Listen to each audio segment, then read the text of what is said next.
Here I am to worship, here I am to bow down, here I am to say that you're my God. You're altogether lovely, altogether. 샬롬, 2021년 6월 7일 아침입니다. 오늘도 말씀과 동행하며 거룩한 리듬으로 살아가시는 푸른나무교회 성도님들이 되시기를 바랍니다. 찬송가 543장 함께 부르시고 시작하겠습니다.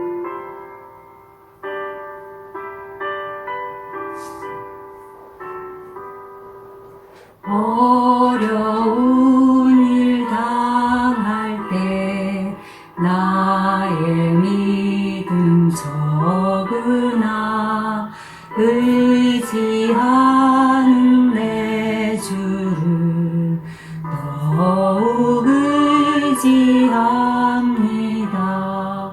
세월 지나갈수록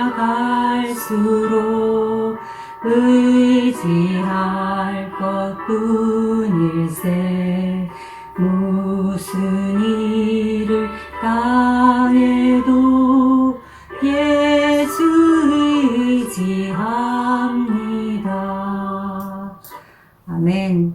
세월 지나갈수록 정말 의지할 분은 예수 그리스도 하나님 뿐인 것을 고백합니다.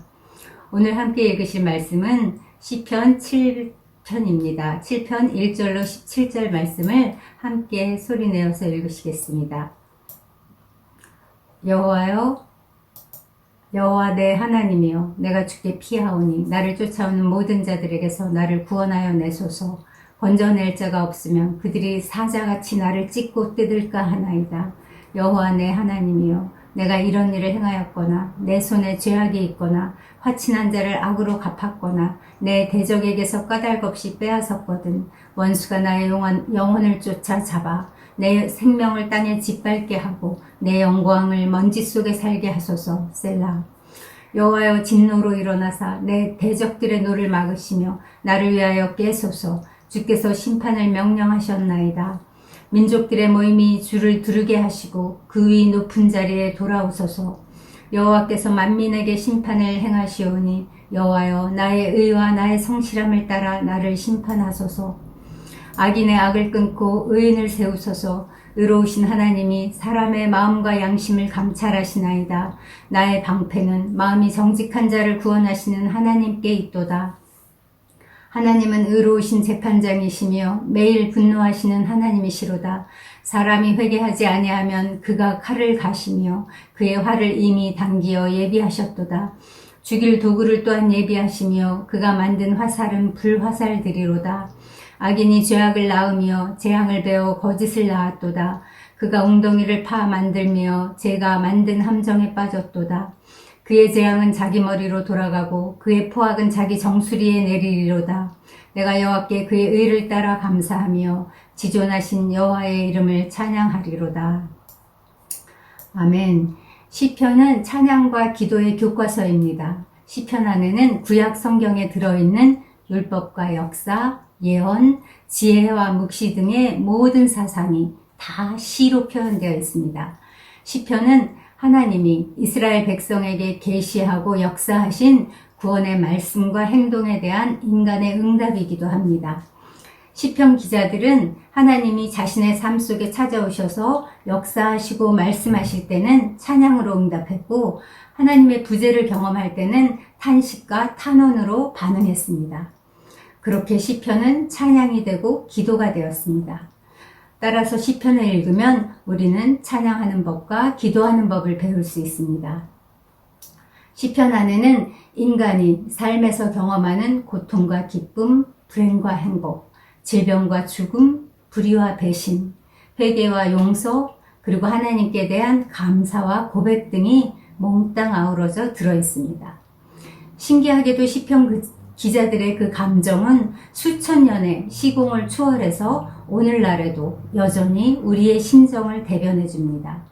그래서 나라가 망해도 시편을 통한 기도와 찬양은 멈추지 않았나 봅니다. 오늘은 시편 7편을 통해 어떻게 하나님과 소통하고 기도하는지, 어떻게 신앙의 문제를 해결하는지 살펴보도록 하겠습니다. 시편 7편은 다윗의 탄원시입니다. 대적의 추격을 받고 생명의 위협을 느끼는 절박한 상황에서 하나님께 부르짖은 기도입니다.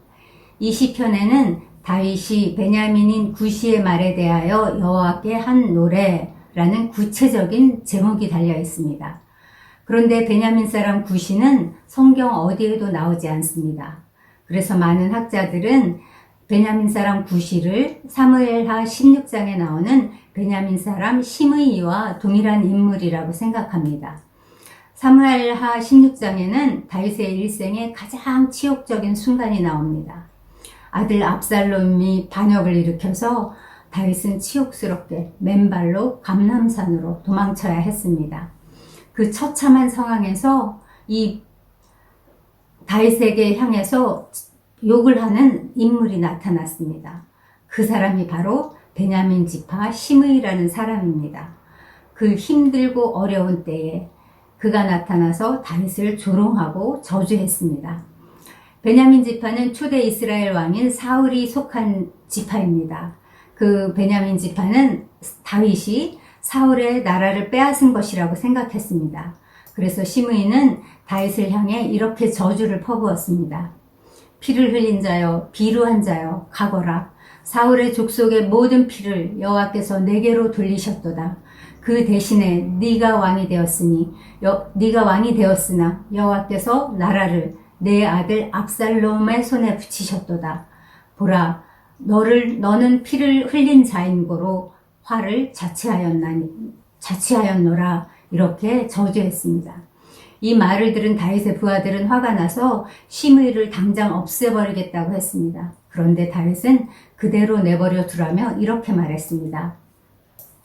내 몸에서 난 아들도 내 생명을 해하려 하거든 하물며 이 베냐민 사람이랴. 여호와께서 저에게 명하신 것이니 저로 저주하게 버려두라. 혹시 여호와께서 나의 원통함을 감찰하시리니 오늘날 그 저주 까닭에 선으로 내게 갚아주시리라. 이런 기막힌 배경에서 쓴 시가 바로 시편 7편입니다. 우리도 산호라면 내가 잘못한 것도 없는데 비방을 당하거나 억울한 일을 당할 때도 있습니다. 오늘 말씀을 통해 우리가 당하는 이 부당한 상황에 어떻게 대처해야 하는지 알아보도록 하겠습니다. 1절은 여호와 내 하나님이여 내가 주께 피하오니 나를 쫓아오는 모든 자들에게서 나를 구원하여 내소서라는 기도로 시작합니다. 다윗은 지금 누구를 부르며 기도하고 있습니까? 그는 여호와도 아니고 하나님도 아니고 여호와 내 하나님이라고 부르며 기도합니다. 다윗은 이 두 호칭을 한꺼번에 부름으로써 자신이 의지하고 신뢰하는 여호와가 창조의 하나님, 권능의 하나님이실 뿐만 아니라 말씀을 지키시고 이루시는 언약의 하나님이신 것을 상기하고 있습니다. 온 세상을 창조하시고 모든 권능을 가지신 여호와 하나님께 자신을 이 모든 대적에게서 구원해 달라고 간절히 기도하는 것입니다. 만약 주께서 건져주시지 않으면 대적들이 사자같이 덤벼들어서 자기를 찢고 뜯을 절박할 그런 순간이기 때문에 그는 여호와나 혹은 하나님 한 분만을 부를 수가 없었습니다. 그래서 그는 여호와 내 하나님을 한꺼번에 부르며 간절히 기도합니다. 주의 이름에는 권세가 있습니다. 주의 이름을 부르는 자는 구원을 받는다고 했습니다. 우리도 오늘 나의 하나님, 나의 여호와, 내가 부를 수 있는 그 여호와의 모든 이름을 부르며 주님 앞으로 나아가기 원합니다. 주께 피한다는 것은 여호와 하나님에 대한 전적인 신뢰의 표현입니다. 다윗은 인생의 가장 어려운 때에 마치 아기새가 어미새의 날개 아래로 숨듯이 여호와 하나님께로 지금 피하고 있습니다. 우리도 오늘 나를 삼키려 닥치는 인생의 풍파 앞에서 여호와 내 하나님이여 라고 부르며 그 품 안으로 피하는 하루가 되기 원합니다.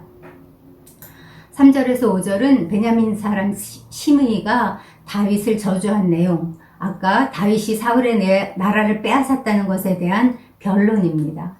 내가 이런 일을 행하였거나 내 손에 죄악이 있거나 화친한 자를 악으로 갚았거나 내 대적에게서 까닭 없이 빼앗았더라면 원수가 나의 영혼을 쫓아잡아 내 생명을 땅에 짓밟게 하고 내 영광을 먼지 속에 살게 해도 좋습니다. 라고 말하고 있습니다.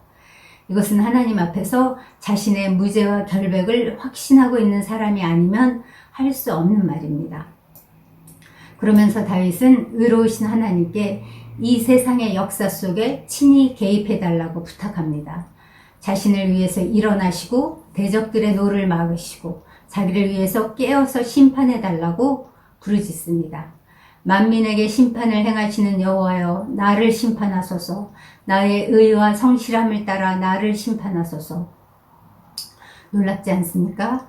우리는 늘 은혜를 구하는데 다윗은 어떻게 이렇게 담대하게 심판을 구할 수 있을까요?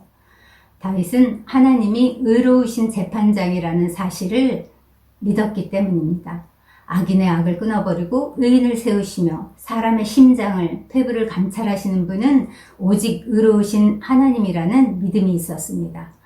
의로운 재판장이신 하나님은 악한 사람에게는 진노의 대상이 되지만 선한 사람에게는 구원의 방패가 되신다는 사실을 믿었습니다. 사랑하는 성도 여러분, 우리는 어떻습니까? 인생의 위기 가운데서 오로지 나의 무죄와 결백을 밝혀주실 분은 하나님이라는 믿음이 있으십니까? 나의 방패는 오직 하나님이라고 담대히 말할 수 있겠습니까? 나의 억울함을 신원해 주시고 나를 위해 싸워주실 분이 의로우신 하나님이라는 믿음이 있으십니까? 오늘 이 다윗의 신앙 고백이 우리의 신앙 고백이 되기를 바랍니다. 이어서 다윗은 하나님을 매일 분노하시는 분이라고 고백합니다. 사랑의 하나님이 왜 매일 분노하실까요? 우리의 의로우신 하나님은 죄 때문에 분노하십니다. 회개하지 않는 사람들 때문에 분노하십니다. 하나님께서는 독생자 예수 그리스도를 이 땅에 보내셔서 그를 믿기만 하면 살 수 있도록 회개의 길을 열어놓으셨습니다. 예수 그리스도를 믿고 회개에 합당한 삶을 살면 하나님이 우리에게 의의 면류관을 주신다고 약속하셨습니다. 그럼에도 불구하고 회개하지 않고 부지런히 죄를 범하면서 멸망의 길로 치닫는 악인들 때문에 의로우신 하나님이 매일 분노하십니다. 의로우신 하나님이 분노하시면서도 우리에게 오늘을 허락하신 까닭은 아직 우리에게 회개할 기회를 주시기 위해서입니다. 이것이 하나님의 은혜입니다. 오래 참으시고 노하기를 더디하시는 하나님이 베푸시는 은혜입니다. 그래서 다윗은 이 고난 중에서도 이 시를 하나님에 대한 감사와 찬양으로 마무리할 수 있었습니다. 17절입니다. 내가 여호와께 그의 의를 따라 감사하며 지존하신 여호와의 이름을 찬양하리로다. 그는 기도 중에 정직한 자에 대한 구원과 악인들에 대한 심판에 대한 확신을 얻었을 것입니다. 하나님은 악의 문제를 다루실 때 우리의 기도를 사용하신다고 합니다. 기도할 때 세상 사람이 다 나를 대적할지라도 하나님은 내 편이라는 믿음을 선물로 주십니다. 오늘 시편 말씀을 통해 참으로 놀라운 기도의 본, 신앙의 본을 보여주셔서 감사합니다. 우리도 다윗처럼 우리 인생을 살면서 정말 우리 힘으로 어찌할 수 없는 억울한 일, 고난, 당할 때 있을 때마다 하나님 앞으로 나아가 그 이름을 부르며 주님께 피하는 삶이 우리의 실제가 되기를 원합니다. 기도하겠습니다. 사랑과 공의의 하나님 아버지, 어려움 중에서도 하나님을 피난처로 삼고 하나님께 간구한 다윗처럼 우리도 세상에서 억울한 일 당할 때 하나님 앞에 그 문제를 가지고 나아가게 하시옵소서. 기도 가운데 우리의 힘과 도움이 되시는 하나님을 만나게 하시옵소서. 그리하여 우리의 마음과 뜻이 하나님의 뜻에 합한 자들로 변화되게 하시고 악한 자를 향한 하나님의 심판이 기다리고 있음을 주여 믿어지게 하시옵소서. 그리하여 스스로 원수 갚는 것이 아니라 원수 갚는 것이 내게 있다고 말씀하신 하나님께 의탁하며 주님의 뜻에 따라 주님 악으로 악을 대하지 않고 주님 선으로 악을 이기는 그러한 우리의 삶이 되도록 주여 이 실제가 우리 가운데 있도록 우리를 인도하여 주시옵소서. 하나님, 우리를 하나님의 심판대 앞에 담대하게 설 수 있게 하는 것은 우리의 공로가 아님을 고백합니다. 주님, 그 아들 예수 그리스도의 십자가 공로로 우리를 하나님 앞에 나아갈 수 있게 하시고 주님 그것을 이 믿음을 선물로 주셨사오니 아버지 이 믿음 안에서 우리가 확신 가운데 거하는 우리의 오늘이 되도록 주여 우리를 인도하여 주시옵소서. 그렇게 행하실 주께 감사와 찬양을 드리며 예수님의 이름으로 기도합니다. 오늘도 정말 의로우신 재판장이신 하나님 앞에 우리의 모든 문제를 의탁하며 기도로 아뢰는 그런 하루를 살기 원합니다. 우리의 지체들 가운데는 지금 병중에 있는 지체들이 있고 그 다음에 새로운 사업을 준비하고 있는 지체들이 있고 정말 암 때문에 고통당하고 있는 가족을 둔 지체들이 있습니다. 그들을 향한 하나님의 선하신 뜻을 우리가 신뢰합니다. 우리는 언제든지 모든 것을 합하여 선을 이루시는 하나님이시지만 주님 기도를 통하여 우리의 기도를 통하여 주께서 그 일을 행하신다고 약속하셨습니다. 저 이 시간 생각나게 하시는 지체들을 하나님께 올려드리며 선하신 주님의 손길이 정말 그들의 삶의 자리 가운데 함께 하시기를 기도하겠습니다.